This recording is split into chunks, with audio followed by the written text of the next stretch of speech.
이라고 하는 프로그램을 보신 적이 있으십니까?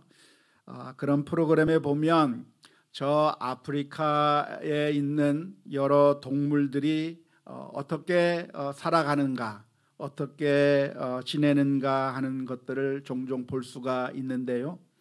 아프리카 초원의 그 넓은 곳에 사자들이 있고, 그리고 그 옆에 얼룩말들이 있는 장면들을 본 적이 있습니다. 사자가 있다고 해서 얼룩말들이 다 도망가 버리는 것이 아니죠. 왜냐하면 거기에 물이 있고 거기에 먹을 것이 있기 때문에 그곳에 있어야만 하는 겁니다. 그리고 그런 초식동물들이 있는 곳에는 그 초식동물들을 잡아먹기 위한 맹수들이 그 주변에 어슬렁거리면서 그 초식동물들을 잡아먹으려고 호시탐탐 노리는 장면들을 볼 수가 있습니다. 그런데 아무리 맹수라고 할지라도, 아무리 사자라 할지라도 초식동물들을 함부로 공격하지는 못합니다. 그 초식동물들은 연약하지만 얼룩말이나 영양이나 이런 것들은 다 공격적인 능력은 없지만 그래도 함께 둘러 모아 있으면서 사자나 이런 맹수들이 다가오게 되면 함께 모여서 물리치는 것을 통해서 서바이벌 하는 모습을 종종 볼 수가 있습니다. 하지만 그런 상황 가운데서 사자가 기회를 보아서 동물들을 잡아먹는 경우가 있는데요. 주로 어떤 동물들이 희생양이 되냐면 혼자 그 무리에서부터 뛰쳐나온, 따로 떨어져 나온 짐승이 있으면 쉽게 사자의 밥이 되는 경우를 볼 수가 있습니다. 저는 그런 장면을 보면서 영적인 교훈을 얻을 수 있다고 생각을 하는데요. 어쩌면 우리들은 사탄의 공격에 취약한 마치 얼룩말과 같은, 영양과 같이 참 나약한 존재가 우리 인생이 아닐까 생각이 듭니다. 사실 예수님께서는 우리를 어떻게 표현하셨냐면 얼룩말이라고 표현한 건 아니고 양으로 우리를 비유해 주신 적이 있습니다. 마태복음 10장 16절 말씀에 보면 보라 내가 너희를 보냄이 양을 이리 가운데로 보냄과 같도다. 그러므로 너희는 뱀같이 지혜롭고 비둘기같이 순결하라고 말씀해 주셨습니다. 그러니까 우리는 양처럼 굉장히 취약한 존재라고 하는 사실을 예수님께서 말씀해 주셨습니다. 뿐만 아니라 우리를 공격하려고 하는 그런 사단 마귀는 무엇에 비유했냐면 사자에 비유하곤 합니다. 베드로전서 5장 8절 말씀에 보면 근신하라 깨어라 너의 대적 마귀가 우는 사자같이 두루다니며 삼킬 자를 찾는다고 그렇게 비유해 주었습니다. 그러니까 우리가 이런 영적인 공격 앞에서 마귀의 그런 호시탐탐 노리고 있는 그 공격 앞에서 우리가 우리를 보호해야 되는데요. 이런 동물의 왕국에서 볼 수 있는 그런 걸 통해서 우리가 얻을 수 있는 지혜가 있다고 한다면 우리가 함께 모여서 함께 공동체를 이루어서 신앙생활을 하는 것이 아주 중요하다고 하는 그런 교훈을 얻을 수 있으면 좋겠습니다. 우리가 교회라고 하는 공동체를 이루어서 함께 신앙생활을 하는데요. 예수님께서 십자가에 못 박혀 죽으시고 부활하시고 승천하시면서 우리들로 하여금 함께 서로 사랑의 공동체를 이루어가면서 신앙생활을 하라고 하신 이유가 무엇이겠습니까? 너희가 서로 사랑하라 말씀하시면서 교회라고 하는 공동체를 창설하신 이유가 무엇이겠습니까? 우리가 개인이 혼자 있다고 한다면 쉽게 영적인 공격을 당할 수가 있겠고 쉽게 넘어질 수 있지만 우리가 함께 공동체를 이루게 된다고 하면 서로가 영적인 도움을 주고받아서 그런 사탄의 공격으로부터 이겨낼 수가 있기 때문에 그렇습니다. 종종 신앙생활을 하다 보면 교회를 다니면서 상처를 받는 경우가 종종 있습니다. 주방에서 사역을 하다가 상처를 받기도 하고요. 또한 직분자 선거를 하면서 내가 떨어지면 또 상처를 받기도 하고요. 또 사람들이 무심코 던진 말 한마디, 그리고 무심코 행했던 그런 행동 하나 때문에 상처를 받게 되는 경우가 종종 있어서 그때마다 사람들은 생각하기를 내가 교회에 다니는 것보다는 혼자서 조용히 신앙생활을 하는 게 더 낫겠다고 하는 그런 생각을 하시는 분들이 종종 있습니다. 왜 내가 교회 가서 상처를 받고 왜 내가 교회 가서 이런 어려움을 당하는가? 그냥 나 혼자 성경 말씀 읽고 나 혼자 기도하고 나 혼자 하나님과의 관계를 잘 가지면서 신앙생활을 하면 되지, 내가 왜 이 교회에 나와서 이런 어려움을 당하는가라고 하는 그런 생각을 하면서 교회라고 하는 공동체에서부터 물러나려고 하는 그런 경향들이 종종 있습니다. 하지만 그렇게 공동체를 떠나서 혼자 신앙생활하는 것은 아주 영적으로 위험하다고 하는 사실을 우리가 기억해야만 합니다. 혼자 신앙생활하는 것은 아주 위험하고 더 나아가서 믿음을 잃어버리기가 쉽다고 하는 점을 우리가 인식해야 됩니다. 요즘 코로나 상황이 되다 보니까 벌써 1년이 넘었잖아요. 1년이 넘으면서 온라인으로 예배를 드리면서 온라인으로 예배를 드려도 되는구나, 온라인으로 예배를 드리니까 다른 사람 신경 쓰지도 않고 오히려 더 은혜 받는 경험을 하게 되면서 정말 우리에게 중요한 것이 영과 진리로 예배하는 것이 중요한 것이지 다른 어떤 것이 중요한 게 아니라고 하는 사실을 깨달으면서 온라인 예배가 보편화되고 있습니다. 하지만 그럼에도 불구하고 우리가 함께 모여서 예배하는 것의 중요성을 결코 망각해서는 안 됩니다. 물론 전염에 전혀 대비하지 않은 채 무조건 많이 모여서 예배를 드리다가 전염병에 걸리는 어리석음을 그렇게 취해도 안 되겠지만 우리가 전염병에 걸리는 것에 대해서 철저하게 방비를 하면서 대비를 하면서 함께 모여 예배할 수 있는 그런 방법을 찾는 것은 정말 중요하다고 할 수가 있겠습니다.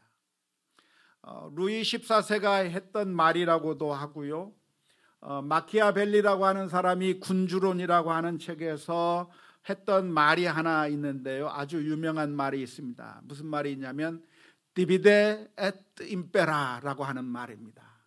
나누어서 통치하라고 하는 그런 말이죠.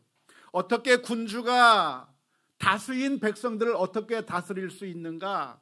그 다수의 저항을 어떻게 군주인 소수가 다스릴 수 있겠는가? 그 방법이 무엇이냐면 백성들을 나누어 버려서 하나가 되지 못하게 하고 자꾸만 나누어 버려서 그들로 하여금 하나가 되지 못하게 해서 통치해야 그들을 장악하고 그들을 통치할 수 있다고 하는 그런 유명한 말이 있습니다. 어떻게 하면 상대방을 쓰러뜨릴 수 있겠는가? 함께 모이면 힘이 커지기 때문에, 공격하지 못하기 때문에 저 상대를 쓰러뜨리기 위해서는 서로 이간질 내버리고 서로 나누어지게 만들어버리고 흩어지게 만들어서, 그래서 공격해야 승리한다고 하는 것이 divide et impera라고 하는 그런 전략이라고 할 수가 있습니다. 사탄도 우리를 그런 식으로 공격을 하게 되는데요, 그러한 공격에 대항하여 우리가 수비할 수 있는 가장 좋은 방법이 무엇이냐면 함께 모으는 겁니다. 함께 하는 것이죠. 사자가 아무리 맹수가 얼룩말이나 영양들을 함부로 공격하지 못하는 이유는 함께 모여있기 때문에 그렇습니다. 그런데 모여있던 그 가운데서 어떤 어린 새끼 하나가 떨어져 나오면 쉽게 공격할 수 있는 것처럼 우리가 함께 신앙생활을 하지 않고 혼자 그 공동체를 벗어나게 되면 결국 우리가 영적으로 위험하다고 하는 사실을 분명하게 기억할 필요가 있을 줄로 믿습니다. 오늘은 창세기 14장의 말씀을 읽었는데요, 이 말씀을 보면 정말 우리가 지금 이야기한 이 말이 진리이구나라고 하는 사실을 다시 한번 깨달을 수가 있습니다. 당시의 고대 시대의 전투 이야기가 오늘 본문에 기록되어 있는데요. 당시에 여러 부족들이 있었는데 그 가운데 그돌라오메를 중심으로 한 4개의 부족이 소돔과 고모라를 중심으로 한 5개 부족과 싸워서 전쟁을 하는 가운데 그돌라오메를 중심으로 한 4개 부족이 이긴 이야기가 기록되어 있습니다. 소돔과 고모라를 공격해서 거기에 있는 사람들을 잡아가고 재물을 탈취해서 그렇게 끌고 가게 되었는데요.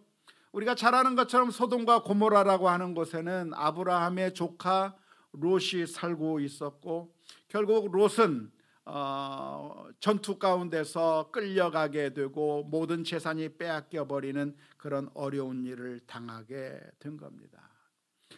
그 소식이 아브라함에게까지 들려졌고, 아브라함은 그때 자기 집에서 기른 군인들 318명의 용사들을 데리고 뒤쫓아가서 조카 롯을 구해내고 재산을 되찾아왔다고 하는 이야기가 오늘 성경에서 기술하고 있는 내용입니다. 먼저 이 본문을 우리가 살펴보면서 아브라함과 롯이 서로 떨어져 살아야 했던 그 일로 인해서 빚어진 그 불행에 우리가 먼저 주목해 보면 좋을 것 같습니다. 우리가 잘 아는 것처럼 아브라함과 롯은 갈등이 생겨서 결국 두 사람이 헤어지게 되는 그런 안타까운 일을 경험한 바가 있습니다. 아브라함과 롯이 가난했을 때는 별 문제가 없었는데요, 그들이 부자가 되어서 수많은 양들을 가지게 되었을 때 아브라함의 목자들과 롯의 목자들 사이에 서로 싸움이 일어난 겁니다. 그래서 두 집안이 함께 살 수가 없어서 하는 수 없이 롯이 아브라함의 곁을 떠나게 되었는데 다행히 평화적으로 떠났습니다. 서로 그 갈라지는 그 상황 가운데서 우리가 배워야 될 점이 있는데요, 이 아브라함과 롯은 서로 문제가 생겼을 때 서로 치고받고 싸우면서, 그래서 상대방이 죽을 때까지 서로 싸운 것이 아니라 평화적으로 신사적으로 대화를 해서 평화적으로 갈라서는 그런 결정을 했다고 하는 점은 우리가 배워야 할 점입니다. 왜냐하면 갈라디아서 5장 14절에서 15절에서 이렇게 기록하고 있기 때문에 그렇습니다. 온 율법은 내 이웃 사랑하기를 내 자신같이 하라 하신 한 말씀에서 이루어졌나니 만일 서로 물고 먹으면 어떻게 멸망할까? 피차 멸망할까 조심하라 그랬습니다. 싸우면 어떤 한 사람은 이기고 한 사람은 지는 것이 아니라 싸우게 되면 함께 망하게 되어 있는 것인데, 함께 싸우려고 하는 그 순간에 아브라함과 롯이 싸우지 않고 평화적으로 헤어질 수 있었다고 하는 것은 우리가 어쩌면 배워야 할 모습입니다. 물론 가장 좋은 것은 아니죠. 가장 좋은 것은 무엇입니까? 최선은 무엇입니까?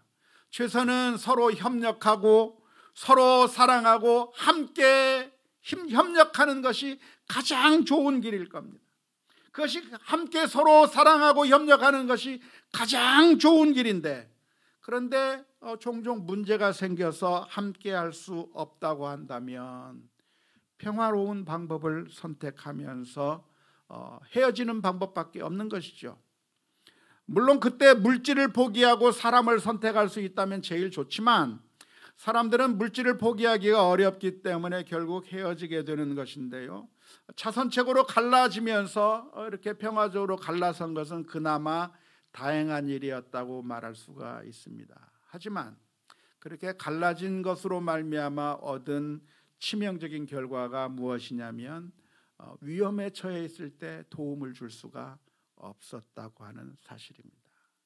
아브라함은 이쪽에 있고 롯이 이쪽에 있었기 때문에, 서로 헤어져 있었기 때문에 지금 그돌라오메를 중심으로 한 그 4개 부족 연합군들이 소돔과 고모라를 쳐들어왔을 때 그 롯 옆에 아브라함이 없는 겁니다. 아브라함과 318명의 군인들이 함께 있었다고 한다면 함께 대응을 하고 함께 싸워서 물리칠 수가 있었는데, 바로 그 순간에, 전쟁의 순간 가운데 아브라함은 롯 옆에 없었기 때문에 하는 수 없이 롯은 잡혀가게 되었고 모든 재물들은 다 빼앗겨 버리는 그런 안타까운 결과를 가져오게 된 것이죠. 영적인 면에 있어서도 마찬가지라고 할 수가 있겠는데요. 우리가 교회라고 하는 공동체를 만들어서 함께 신앙생활하는 이유가 무엇이겠습니까? 왜냐하면 영적인 측면에서도 늘 사탄의 공격이 있기 때문에 그렇습니다. 그런 사탄의 공격이 있을 때 우리가 함께 신앙생활을 하고 함께 영적으로 도와주고 힘을 북돋아 주면서 함께 일어설 수 있도록 서로가 서로에게 도움이 되는 관계로 신앙생활을 해 나가게 되는 겁니다. 그런데 아마 여기에 계신 분들은 질문을 던질 겁니다. 목사님, 내가 교회 다니면서 내가 영적으로 다른 사람에게 도움을 받는 것 같은 느낌을 잘 못 받아요. 그렇게 말씀하시는 분들도 많이 있을 겁니다. 하지만 영적인 도움을 못 받는 것처럼 보이지만 그러나 사실은 받고 있는 거예요. 마치 가정과 마찬가지입니다. 가정에 가면 누가 있습니까?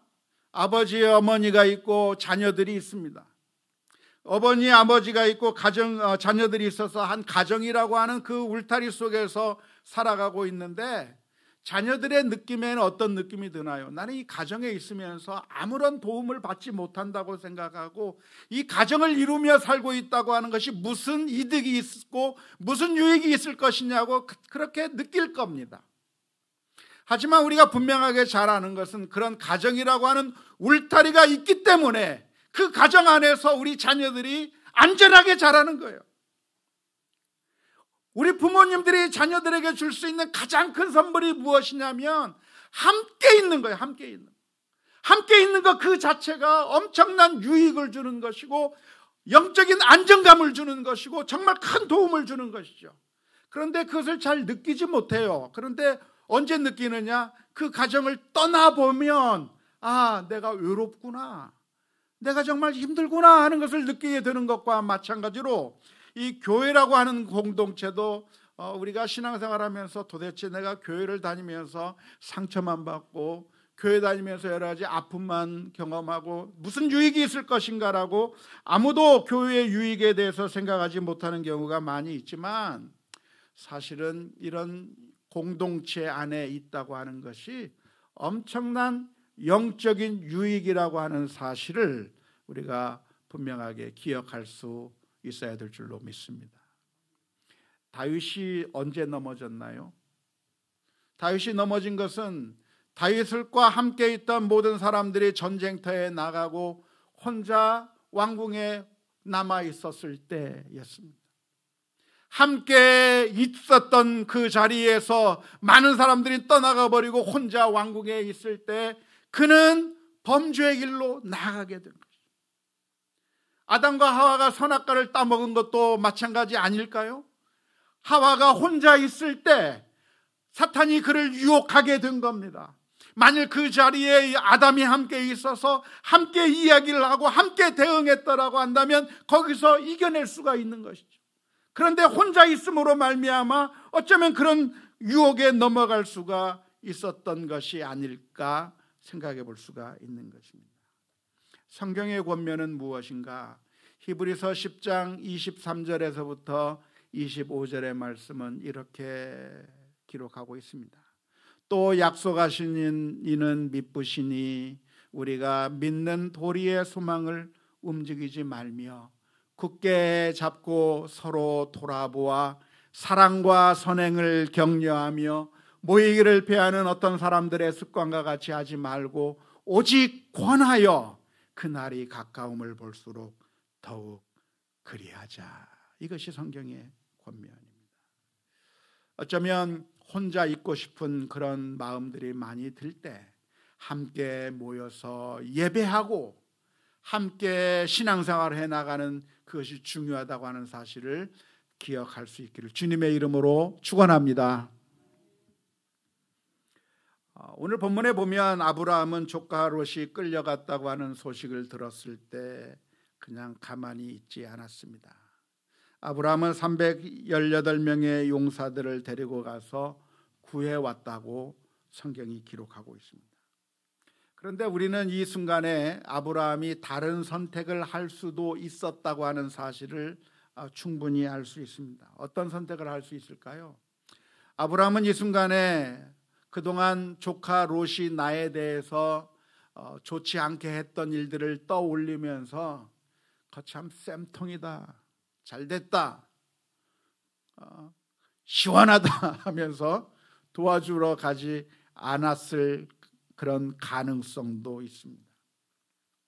사실 우리 인간이라고 하는 것은 죄성이 너무나도 많아서 좋은 것을 기억하기보다는 늘 나쁜 것을 더 많이 기억합니다.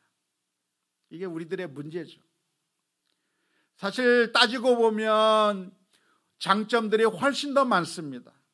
그동안 나에게 사랑을 베풀었던 것이 훨씬 더 많습니다. 아브라함과 롯의 관계도 마찬가지죠. 아브라함이 저 갈대아 우르 지방에서 나올 때 누가 함께 했습니까? 조카 롯이 함께 한 거예요. 힘들 때 도와주고 같이 울어주고 같이 도와주면서 그 힘들고 어려운 타향살이에 함께 동반자가 되어주었던 사람이 롯입니다. 롯과 함께 어려운 일들을 이겨냈고 어려운 것들을 다 처리해내고 그런 엄청난 일들을 같이 했었을 겁니다. 수많은 인생을 롯과 함께 같이 살면서 수많은 유익과 그런 도움을 많이 받았을 것인데, 그런데 그 롯과 아브라함 사이에 금이 가기 시작한 것이 무엇이냐면 양을 먹이는 문제를 가지고 그 목동들 사이에 서로 싸움이 일어날 때였습니다. 그때 굉장히 기분이 나빴겠죠. 왜 양보하지 않고 일어나? 그래서 아브라함이 기억한다고 한다면 롯이 나에게 잘해 주었던 것을 기억하기보다는 롯이 나에게 나쁘게 했던 것만을 기억하기가 쉽습니다. 사실 따지고 보면 잘해준 것은 95%예요. 잘못해준 것은 5%밖에 안 돼요. 그런데 그 잘못한 준 것만 생각나는 것이 우리들의 마음이에요. 그래서 아브라함도 롯이 잘못했던 것을 생각하면서 이 순간에 롯을 향해서 도움을 주지 않고 도와주지 않고 그냥 모른 척 할 수도 있었을 겁니다. 하지만 놀라운 것은 이 순간에 아브라함은 롯이 자기에게 잘못했던 것을 기억한 것이 아니라 롯이 자신의 혈육이라고 하는 것과 그리고 그가 내가 사랑해야 될 사람이라고 하는 것을 깨닫고 가서 도와준 것이죠. 뿐만 아니라 아브라함은 이 순간에 돕고 싶은 마음이 있었다고 할지라도 상대가 너무나도 크기 때문에 이길 수 없을지도 모른다고 하는 그런 생각 때문에 피해서 도와주지 않을 결정을 할 수도 있었을 겁니다. 4개 부족이 연합을 하고 있기 때문에 318명의 용사들을 데리고 가서 싸운다고 하는 것이 쉽지 않은 일이어서 그랬다가는 괜히 나도 큰 손해만 입을 수 있겠다고 하는 생각을 하게 되면 아브라함도 도와줄 수가 없었을 겁니다. 선한 사마리아인의 비유에 등장하는 제사장이라 레위인들이 왜 강도 만난 자를 보고서도 그냥 지나칠 수밖에 없었습니까? 성경은 그 이유를 정확하게 대고 있지는 않지만 아마도 그런 마음 아니겠어요? 괜히 건드렸다가 내가 손해보는 건 아니겠는가? 그런 마음이 왜 없겠습니까? 근데 놀랍게도 아브라함은 그런 걸 생각하지 않고 롯을 향해서 달려갔어요. 왜 달려갔을까요? 사랑 때문이죠. 롯에 대한 사랑. 비록 그가 나를 버리고 소돔과 고모라로 가버렸다고 할지라도 그를 향한 사랑을 가지고 있었기 때문에 이 아브라함은 그 롯을 버릴 수가 없는 겁니다. 나중에 창세기 18장에 가면 하나님께서 소돔과 고모라를 멸망시키겠다고 하실 때도 아브라함은 하나님 앞에 엎드려 기도하는 겁니다. 하나님 제발 그 소돔과 고모라 상을 좀 살려주십시오. 우리 조카 롯이 있는 그곳을 위해서 기도하면서 하나님 앞에 엎드린 이유가 무엇이겠습니까? 바로 그 사랑 때문에 이런 결정을 하는 것이죠. 결국 이 아브라함은 이 자신의 집에서 기른 용사들을 데리고 가는데 318명이라고 구체적인 숫자를 기록한 이유가 뭐겠습니까? 많아서 기록했을까요? 적어서 기록했을까요? 아마도 적어서 기록했을 것 같아요.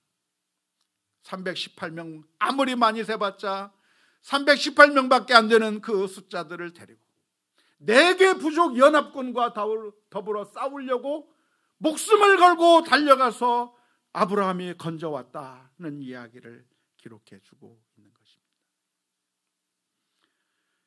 사랑하는 성도 여러분, 그런데 알고 계십니까? 하나님께서도 우리를 사랑하셨어요. 하나님께서도 저와 여러분들을 사랑해 주셨습니다. 어쩌면 우리들의 모습이 롯의 모습과 비슷할 겁니다. 롯은 아브라함과의 관계가 틀어지자 저 좋은 땅을 향해서 나아가 버렸습니다. 그리고 그곳에 갔다가 멸망을 당할 위기에 처하게 됐습니다. 그것과 마찬가지로 우리들의 모습이라고 하는 것은 하나님께서 보시기에 너무나도 완악한 것뿐이죠.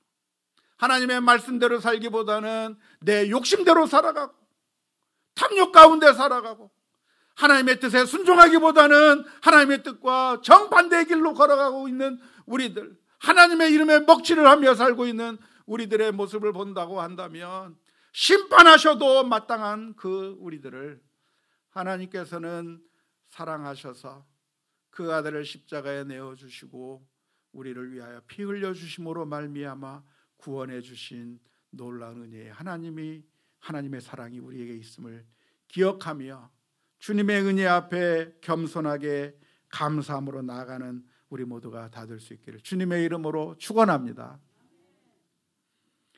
우리나라 감독 리 아이작 정이라고 하는 사람이 만든 미나리라고 하는 영화가 아주 인기입니다. 오래전부터 선댄스 영화제를 비롯해서 골든글로브 등 여러 상을 받았다고 하는 소문이 많이 있어가지고 나오면 봐야지 했는데 봤습니다. 혹시 보셨습니까? 그런데 대단한 영화는 아니더라고요. 근데 이제 그 장면 가운데 마지막 장면을 보니까 참 인상적인 장면이 하나 있었습니다. 그 스토리가 무엇이냐면 뭔가 해보려고 하는데 안 되는 스토리예요. 아이를 돌보기 위해서 한국에서 할머니가 오게 됐는데 할머니가 도움을 주러 왔는데 도움이 되는 것이 아니라 오히려 짐만 되는 겁니다. 뇌졸중에 걸려서 중풍에 걸려서 한쪽 몸을 쓰지 못하는 자기 자녀들에게 짐만 되는 그런 상황이 되어버렸어요. 그래도 그 할머니가 가족을 돕겠다고 싶어서 쓰레기를 태우다가 몸을 잘 쓰지 못하니까 불이 번져버리고 자녀들이 1년 내내 농사에서 지어놓는 그 수확한 그 창고를 다 불로 태워버린 거예요. 도와주려고 하는데 오히려 태워먹은 그 할머니 너무나도 허탈하고 망연자실한 표정으로 나 같은 쓸모없는 인간 있어서 뭐하나 하는 그런 마음으로 어디론가 투덜 걸어가는 겁니다. 아마 그 마음은 내가 이 집안에 소용이 없으니 그냥 어딘가 사라지고 싶다고 하는 그런 마음으로 길을 걸어가는 장면이 나옵니다. 완전히 혼이 빠져가지고 불은 지금 저기서 붙어 있는데 혼자 걸어가는 장면이 나와요. 그런데 그때 꼬마 아이들이 할머니를 찾아 나가는 거죠. 데이빗이라고 하는 꼬마 아이가 할머니 어디 가요? 할머니 어디 갑니까? 하면서 막 달려서 할머니 앞을 가로막고 할머니 가지 마요 하고 가로막고. 근데 그 데이빗이라고 하는 아이는 어떤 아이냐면 심장에 문제가 있는 아이예요. 뛰면 안 되는 아이예요. 그런데 뛰면 무리가 나서 죽을 수도 있는데 그 아이가 할머니를 잡겠다고 뛰는 겁니다. 할머니 가지 마요. 왜? 사랑하기 때문에. 그 모습이 바로 어쩌면 우리 주님께서 우리를 보시는 모습, 어쩌면 우리가 하나님 앞에는 아무런 소용도 없고 늘 죄를 짓고 늘 실망만 안겨드리는 인생이 우리들의 모습인데, 하나님께서는 우리를 살리시기 위하여 이 세상에 그 아들을 보내주시고 사랑해 주시고 우리를 구원해 주시는 놀라운 은혜를 우리가 받았다고 하는 사실을 기억하면서 오늘 또 감사하며 하나님께 영광 올리며 살아드리는 그런 결단들이 우리들의 삶 가운데 있을 수 있기를 주님의 이름으로 축원합니다.